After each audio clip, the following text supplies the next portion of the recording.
जय श्री कृष्णा, राधे राधे। स्वागत है आपका कुंजल कृपा चैनल पे।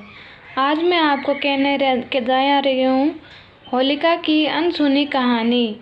होलिका की जब भी बात आती है तो हमारे मन में भक्त प्रहलाद और होलिका से जुड़ी हुई बात ही आती है कि कैसे होलिका ने भक्त प्रहलाद को अपने गोद में बैठाकर जलाने का प्रयास किया था, लेकिन उसमें होलिका तो जल गई और भक्त प्रहलाद है वो भगवान की कृपा से बच गए। लेकिन इसके अलावा हमें होलिका के जीवन से संबंधित कुछ भी पता नहीं है।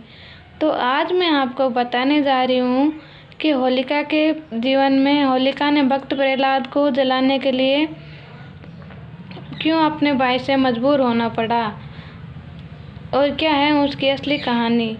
तो देवी होलिका है, उसका विवाह पूर्णिमा के दिन ही संपन्न होने वाला था, लेकिन उसी समय उसका भाई हिरण्याकश्यप है वो होलिका के पास में आता है और उसे कहता है कि मैं अपने पुत्र से परेशान हूँ। वो हमेशा भगवान कृष्ण की, विष्णु भगवान की पूजा करता है, आराधना करता है और मैंने उसे मारने के अनेक यत्न कर लिए हैं, लेकिन वो मेरे से नहीं मर रहा है।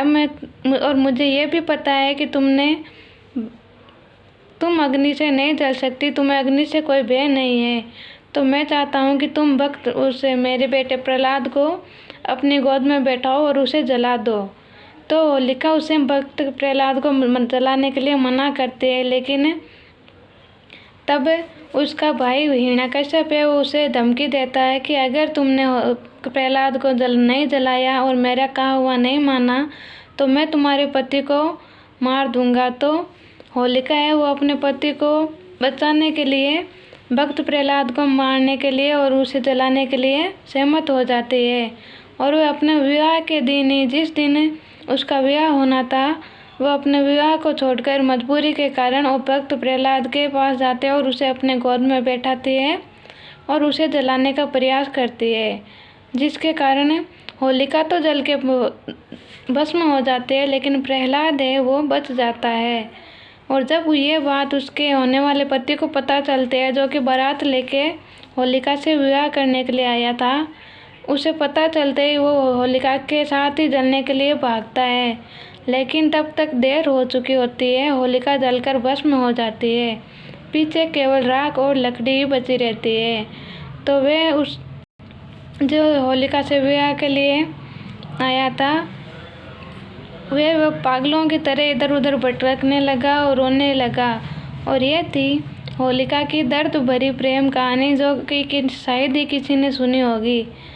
ये कहा जाता है कि हिमाचल प्रदेश के लोगों में तो यहाँ ये कहानी प्रचलित है, लेकिन बहुत से ऐसे देश हैं, हालांकि मैं खुद भी ऐसी हूँ जो मुझे ये होलिका के बारे में, उसके जीवन के बारे में नहीं पता था। मैं हमेशा उसे बुरा ही समझती थी, लेकिन जब मैंने उसकी ये कहानी सुनी तो मुझे लगा कि ये उसके साथ बुरा हुआ था। तो ये थी होलिका के जीवन से जुड़ी, उसके विवाह से जुड़ी हुई कहानी कि क्यों होलिका को मजबूर होना पड़ा भक्त प्रहलाद को मारने के लिए और अपने पति को बचाने के लिए उसे मजबूरन भक्त प्रहलाद को मारने का षड्यंत्र रचना पड़ा था।